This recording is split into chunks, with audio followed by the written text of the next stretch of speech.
මනස කියලා කියන්නේ මොකද්ද? අපි දන්නවා මනස, සිත, ඊළඟට චිත්තය කියනවා, ඊළඟට විඥාණය කියලා කියනවා, ආය මනෝ කියලාත් කියනවා.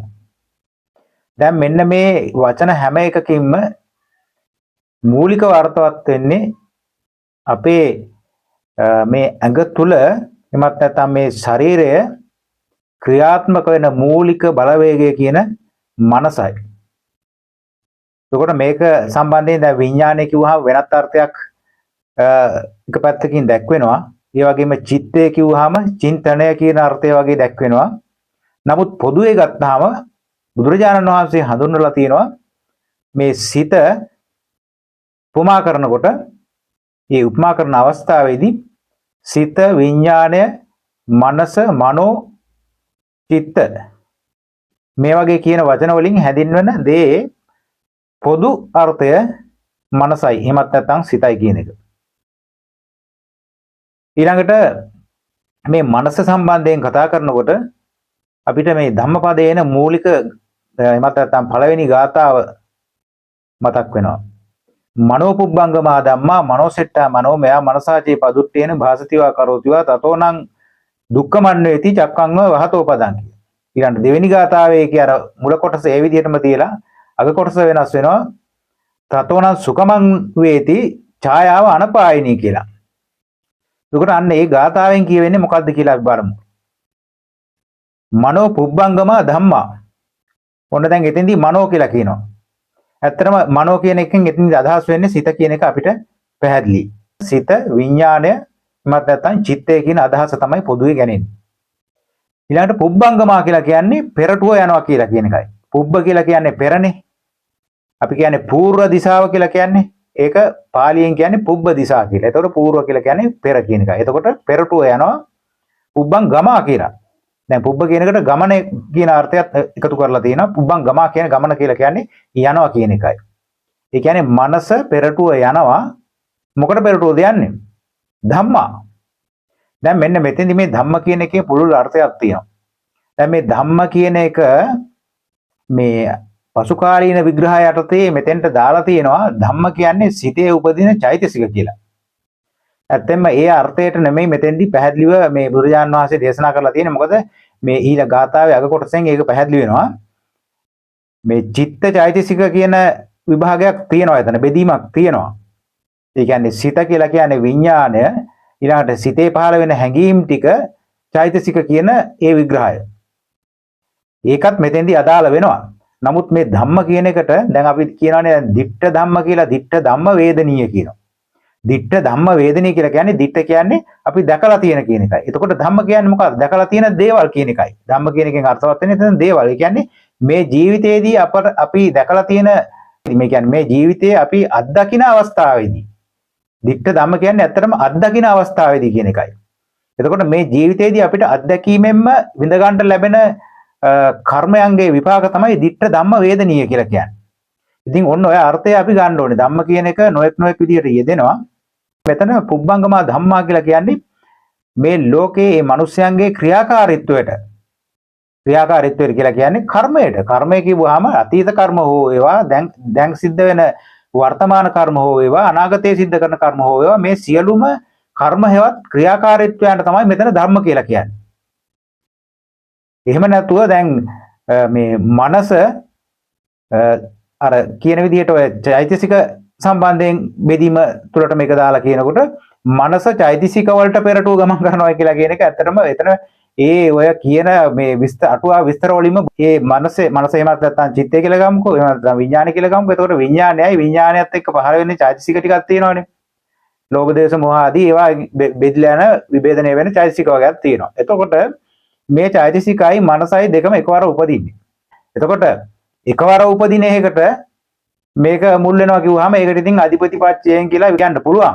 නමුත් ඇත්තටම ඒක ප්‍රායෝගික නැහැ. මොකද මනස මොකටද පෙරටුව යන්නේ කියන එක අපිට දකින්න පුළුවන් කමක් නැහැ ඒ විදිහට.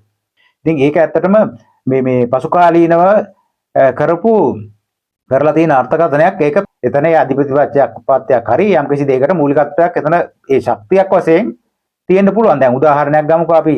දැන් මේ ජීවිතේ පවතින්නේ කොහොමද? දැන් සිත පවතින්නේ කොහොමද? සිත පවතින්නේ තණ්හාව මතනේ. තණ්හාව නිසා තමයි අපේ මේ සංසාරයේ ජීවිතේ ඉදිරියට යන්නේ. තණ්හාව නතර කරපු ගමන් මේ සිතේ පැවැත්මට තියෙන මේ බලවේගය අවසන් වෙනවා. ඉතින් එතකොට තණ්හාව මුල් කරගෙන තමයි තණ්හාව නිසා තමයි අපිට ඊළඟට සිතක් උපදින්නේ. කලින් තිබුණ සිතේ තිබුණ තණ්හාව නිසා තමයි ඊළඟට සිතක් උපදින්නේ. එතකොට තණ්හාව මූලික කරගෙන මේ යනවා කියලා අපිට කියන්න පුළුවන්. තණ්හා මූලක ධර්ම කියලා වෙනම සූත්‍රයකුත් තියෙනවා. ඒ කියන්නේ තණ්හාව නිසා අපේ මේ ඉදිරි ගමන සංසාරයේ මේ සිද්ධ වෙන විදිය ගැන. ඒ වගේ නමුත් මෙතන ඔය බුදුරජාණන් වහන්සේ පැහැදිලි කරලා නැහැ කොයි විදියකටවත් ඔය සිද්ධිය ඔය ගාථාවට අදාළ සිද්ධියවත් මේ සිතේ පහළ වෙන සිතිවිලි වලට සිත මුල් වෙනවා කියන අදහසක්. ඒක ඇත්තටම නිකන් මේ ප්‍රයෝජනයක් නැති ප්‍රායෝගිකව කිසිම අර්ථයක් නැති අපිට ප්‍රයෝජනවත් වෙන්නේ නැති දෙයක්. මොකද සිතේ පහළ වෙන හැඟීම් වලට කලින් සිත පහළ වෙනවා කියන එක ඇත්තටම අපිට වැදගත් නැහැ. මොකද ඒක වළක්වන්නවත් ඒක වෙනස් කරන්නවත් ඒකෙන් වෙනම කිසිම ප්‍රයෝජනයක්වත් අපිට ඇත්තේ නැහැ. අපේ මේ ජීවිතේටවත් නිවන් දකින්නවත් සුගතියට යන්නවත්. මෙතෙන්දි ප්‍රයෝජනවත් වෙන අර්ථය තමයි ඊළඟට මෙතනින් දෙවනුව දේශනා කරලා තියෙන්නේ.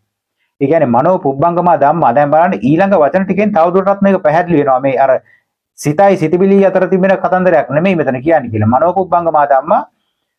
දැන් මේ මනෝ සෙට්ඨා කියලා කිව්වහම මේ සෙට්ඨ කියන වචනේ අපි ශ්‍රේෂ්ඨ කියලා එනවනේ. දැන් බුදුරජාණන් බෝසත්යන් වහන්සේ උපදිනකොට සෙට්ඨෝ හමස්මි ලෝකස්ස කියලා කියනවා. එතකොට මේ සෙට්ඨ කියන වචනේ ඔය ඨ කියන වචනයට මුලින් අකුරු එකතු වීමෙන් තමයි සෙට්ඨ කියන එක හැදලා තියෙන්නේ. ඨ කියලා කියන්නේ පිහිටලා තියෙනවා කියන එක අදහස් වෙන්නේ. එතකොට මෙතන මනෝ සෙට්ඨා කියලා කියනකොට අපිට අදහස් කරන්න පුළුවන් ගැළපෙන උපායක මාර්ගික වශයෙන් වැදගත් වෙන දේ තමයි මනස මත පිහිටා කියන එක. මනස මත තමයි නියමාකාරයෙන් එහෙම නැත්නම් හොඳින්ම පිහිටලා තියෙන්නේ කියන එක. එතකොට ඒ කියන්නේ මිනිස්සෙක් මොනවා හරි කරන කියන හිතන දෙයක් තියෙනවා නම් ඒක මනසේ තමයි පිහිටලා තියෙන්නේ. මනසේ පිහිටපු දේ තමයි එහෙමත් නැත්නම් මනසේ අපි කියනවානේ ප්‍රාර්ථනාවක් කියලා. එතකොට මේ ප්‍රාර්ථනාවක් එහෙමත් නැත්නම් තමන්ගේ මනසේ පිහිටාගත්තු දෙයක් තමයි ඊළඟට අපි ක්‍රියාත්මක කරන්නේ. එතකොට මනෝසෙට්ටා කිව්වහම මනස මත පිහිටා තමයි අපි වැඩ කරන්නේ. මනෝසෙට්ටා මනෝමය. දැන් බලන්න මේ මනෝමය කියන වචනයෙන් ඔන්න බොහෝ දුරට මේ අර්ථය පැහැදිලි වෙනවා. මොකද්ද මේ කියලා තියෙන්නේ කියන එක. දැන් අපි දන්නවා මේ මනෝමය කාය කියලා දෙයක් තියෙනවා.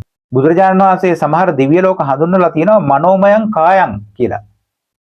ඒ කියන්නේ මනෝමය වූ කයක් තියෙන්නේ මේ දිව්‍ය ලෝකවල. ඒ කියන්නේ තමන්ගේ මනසෙන් පාලනය වෙන කයක් තියෙන්නේ. මනෝමය කියලා කියන්නේ ඒකයි. දැන් ලෝහමය කියලා එකත් එහෙම ලෝහයෙන් හැදිලා තියෙනවා කියන අදහස නෙන්නේ එතන.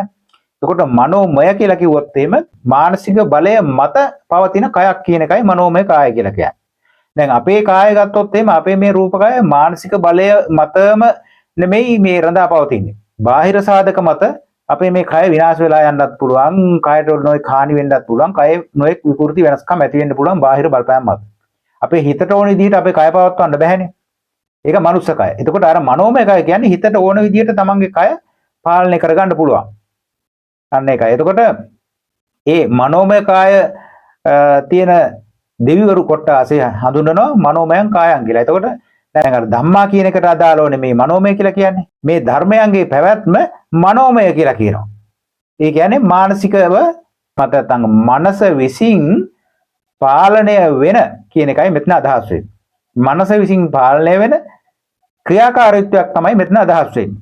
මොකද්ද මනස විසින් පාලනය වෙන්නේ? දැන් අපේ මනස විසින් අතපයත් පාලනය වෙනවා. එතකොට අතපය පාලනය වෙනකොටත් ඒක කියන්නේ කාය කර්ම, වචී කර්ම ආදී වශයෙන්නේ. එතකොට සිත කය වචනේ තමයි මෙතන මෙහෙ වෙන්නේ. සිත කය වචනේ එහෙමත් නැත්නම් අපි විසින් කරන කියන හිතන දේවල් මනෝමයයි. ඒ කියන්නේ මනසෙන් තමයි මේක පාලනය වෙන්නේ. මනසට අනුව තමයි මේක සිද්ධ වෙන්නේ කියන එකයි අදහස් කරන්නේ. එතකොට මනෝපුබ්බංගමා ධම්මා මනස තමයි පෙරටුව යන්නේ. මනෝසෙට්ටා මනසේම තමයි මේක පිහිටලා තියෙන්නේ. ඊළඟට මනෝමය මේක මනසෙන්ම මානසිකවම තමයි සිද්ධ වෙන්නේ. මොනවද? තමන් කරන කියන හිතන දේවල්. දැන් ඔන්න ඊළඟට පැහැදිලිවම කියවෙනවා මේ ධම්මා කියන එකෙන් අදහස් කරේ මොකද්ද කියලා මේ ගාථාව තුළ. මනසාචේ පදුට්ටේන ඒ කියන්නේ මනසින් දුෂ්ට බවට පත් වෙලා දුෂ්ටෙක් බවට පත් වෙලා භාසතිවා කරෝතිවා භාසති කියලා කියන්නේ කියන දේවල්, කරෝති කියන්නේ කරන දේවල්. ඒකයි කරන කියන හිතන දේවල් කියන්නේ. එතකොට මේ ධම්මා කියලා කියන්නේ ඔය සංකාර කියන අර්ථය උතනින්. සිතින්, කයෙන්, වචනයෙන් කරන කියන හිතන දේවල් ටිකයි ඔය ධම්මා කියලා කියන්නේ. එහෙම නැතුව සිතේ උපදින චෛතසික කියන අදහසක් මෙතන අර්ථවත් වෙන්නේ නැහැ. දැන් හිතන මනසාචේ පදුට්ටේන කියලා කියන්නේ මනසින් දුෂ්ට බවට පත් වෙලා. එතකොට මානසිකව ඒ කරන කර්මය කෙරිලා. ඊළඟට ඒ මානසිකව දුෂ්ට බවට පත් වෙලා කියන සහ කරන දේවල්. ඒ කියන්නේ මනස දූෂණය කරගෙන කියන හෝ කරන දේවල් වලින් ඒවායේ විපාක හැටියට දුක තමන්ගේ පස්සෙන් එලවනවා. කොහොමද එලවන්නේ? අර කරත්තේ බැඳලා ඉන්න හරකගේ පස්සෙන් කරත්තේ රෝදේ කර කියනවා වගේ. කියන්නේ කරත්තයෙන් බරක්නේ ඇදිලා ඉන්නේ. ඒ නිසා තමයි එතනට ඒක ඒ උපමාව අරගෙන තියෙන්නේ. බරක් වගේ පාපය, පාප කර්මයේ විපාකය දුක හැටියට, එහෙම නැත්නම් බරක් හැටියට තමන්ගේ පස්සෙන් එලවනවා. ඒකයි ඒ ගාථාවෙන් මනසේ ක්‍රියාකාරීත්වයේ නරක පැත්ත පෙන්වලා දෙන විදිය. දැන් ඔගේ නිධාන කතාව වෙන්නේ අර චක්කුපාල තෙරුන් වහන්සේ පෙරාත්ම භාවයකදී වෛද්‍යවරයෙක් හැටියට ඉඳලා කාන්තාවගේ ඇස් හොඳ වෙන්න බෙහෙත් කරලා පස්සේ ඒ කාන්තාව ඒ වෛද්‍යවරයාට දෙනවා කියපු දේ නොදීපු නිසා නැවත ඒ කාන්තාවගේ ඇස් අන්ධ වෙන්න බෙහෙතක් දීලා ඇස් අන්ධ කරා. අන්න දැන් ඒ කරේම කොහොමද? මනස දූෂණය කරගෙන. ඒ කියන්නේ තරහෙන් එක කරේ. Tamanට ලැබෙන්න තියෙන ලාභය නොදුන්න එකට හිතේ දූෂණය කරගෙන කාය කර්මයක්, වචී කර්මයක් දෙක කරා. ඒකේ විපාකයේ හැටියට මේ ආත්ම භාවයේදී චක්කුපාල තෙරුන් වහන්සේ තමන් විහිම්ම ඒ බෙහෙත් ගැනීම ප්‍රතික්ෂේප කරලා, ඒ කියන්නේ වෛද්‍යවරයාගෙන් දීපු උපදෙස් පිළිපදින්න නැතුව තමන් විහිම්ම තමන්ගේ ඇස් අන්ධ කරගන්න තත්වයටපත් වුණා. අන්න ඒකයි ඒ හිත දූෂණය කරගත්ත නිසා ඒ ආත්ම භාවයකදී, පෙර ආත්ම භාවයකදී ඒකේ කර්ම විපාකයේ හැටියට, දුක හැටියට, බරක් හැටියට තමන්ගේ පස්සෙන් ඇවිල්ලා මේ රහත් වෙන අන්තිම ආත්ම භාවයේදී ඇස්සන්ද කරලා Tamanට ඒ දුක් විපාකයක් ලබා දුන්නා. ඔන්න ඔය මනසේ ස්වභාවය සම්බන්ධයෙන් අපි ප්‍රායෝගිකව තේරුම් ගන්න ඕනේ නරක පැත්ත ඔය. මනස දූෂණය කරගත්තොත් වෙන දේ පිළිබඳව. මනස දූෂණය කරගත්තොත් දුක පස්සෙන් එළවනවා කියන එකයි. ඊළඟට ওই ගාථාවේ අනික් පැත්ත කියනවා. ඊළඟට දෙවෙනි ගාථාවෙන් මුල් කොටස මනෝපුබ්බංගමා කියලා ඒ විදිහටම සඳහන් වෙනවා. දෙවෙනි කොටස වෙනස් වෙනවා. මනසාචේ පසන්නේන භාසතිවා කරෝතිවා තතෝනං සුකමන්වේති ඡායාව අනපායිනී කියලා. ඒ කියන්නේ මනසාචේ පසන්නේන මනසේ පැහැදීමක් ඇති කරගෙන, පැහැදීමක් ඇති කරගන්නේ යහපත් දෙයක් ගැනයි. හැබැයි හොඳ දෙයක් ගැන, කාටත් හිතකර දෙයක් ගැන, එමත් නැත්නම් උතුම් දෙයක් ගැන පැහැදීම ඇති කරගෙන භාසතිවා කරන හෝ කරෝතිවා කරන දේවල්.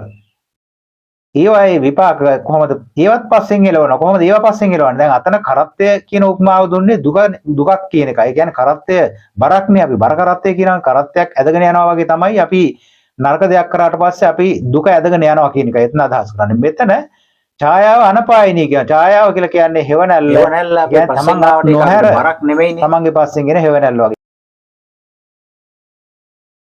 අන්න ඒ වගේ තමයි මේ යහපත් දෙයක් කරාට පස්සේ, ඒ කියන්නේ මනසේ පැහැදීම තුලින් යමක් කරාට පස්සේ හිත පහදවාගෙන අපි කියන්නේ කුසල කර්මයක්, පිනක් කරාට පස්සේ ඒකේ විපාකය සැපේ හැටියට අපේ හෙවණැල්ල වගේ පස්සෙන් එනවා.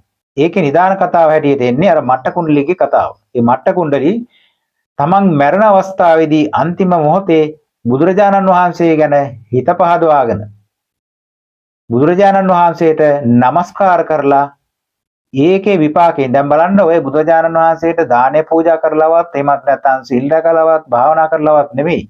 බුදුරජාණන් වහන්සේ කියන අර ඒ උතුම් අර සෙට්ටා කියන ගුණයක් එතන තියෙනවා. දැන් අර මනෝ සෙට්ටා කියලා අපි සඳහන් කරේ හොඳින්ම පිහිටලා තියෙන කියන අර්ථයනේ. එතකොට මේ ලෝකේ හොඳින්ම පිහිටලා තියෙන උතුම් තැනක් තමයි ওই බුද්ධ කියලා කියන්නේ. සියල්ල අවබෝධ කරපු තැන තමයි ලෝකේ හොඳම තැන. ඒකයි බුද්ධ කියලා කියන්නේ. එතකොට ඒ බුදුරජාණන් වහන්සේ ගැන ඒ උතුම් ස්ථානයක් ගැන පැහැදීම ඇති කරගත්තට පස්සේ ඒකේ විපාකයෙන් මරණින් පස්සේ ගිහිලා දිව්‍ය ලෝකේ ඉපදුනා. තමන්ගේ හේවණල්ල වගේ ඒ කුසල කර්ම එමත් නැත්නම් හිත පැහැදිලා කරපු සහ කියපු ඒ කුසලයේ එමත් නැත්නම් ඒ පිනේ විපාකයේ හැටියට සැපය තමන්ගේ පිටිපස්සෙන් ආවා. ඉතින් ඔන්න ඔය විදිහට අපි මේ ප්‍රායෝගික ජීවිතයට දැන් බලන්න මේ කතා දෙකේම ඒ අපේ සාමාන්‍ය ජීවිතයේදී සිද්ධ වෙච්ච දෙයකට මේ සම්බන්ධ කරලා බුදුරජාණන් වහන්සේ ධර්ම දේශනා කරේ. එතකොට ওই අවස්ථාවල දහස් ගණක් ওই ධර්මය අවබෝධ කරලා නිවන් දැක්කයි කියලා මේ සඳහන් වෙන ওই ගාථාවල් අහලා. ඉතින් ඒක තමයි ඔය ස්වාක්කාත ධර්මය කියලා කියන්නේ. සම්දිට්ඨිකයි මේක මේ විදිහට පෙන්වලා දෙන්න පුළුවන්. එහි පස්සිකෝ කියලා දැන් මේ අවස්ථාවල් පෙන්වලා දෙන්න පුළුවන්. ඒක එච්චරයි මේ ධර්මය. මේ ගාථාව කිව්වා ඒක එහෙම අවබෝධ වුණා ඒ කියොක් විදිහට. එහෙම නැතුව මේවට මේ අමුතු ලෝකෙවත් නැති විස්තර ਵਿਚාර අටුවා ටික ලියන්න අවශ්‍යතාවයක් නැහැ මේ බුදුරජාණන් වහන්සේගේ දේශනාවට. ස්වාක්කාත දේශනාවට. එතකොට අපි මූලිකව දැනගන්න ඕන දෙයක් තමයි බුදුරජාණන් වහන්සේගේ දේශනාවක් නම් ඒක පච්චත්තං වේදිතබ්බෝ. අපේ තමන්ගේ ආත්මය පසුබිම් කරගෙන අපිට ප්‍රායෝගිකව ඒක දැනගන්න අවබෝධ කරගන්න පුළුවන්කමක් තියෙන දේවල්.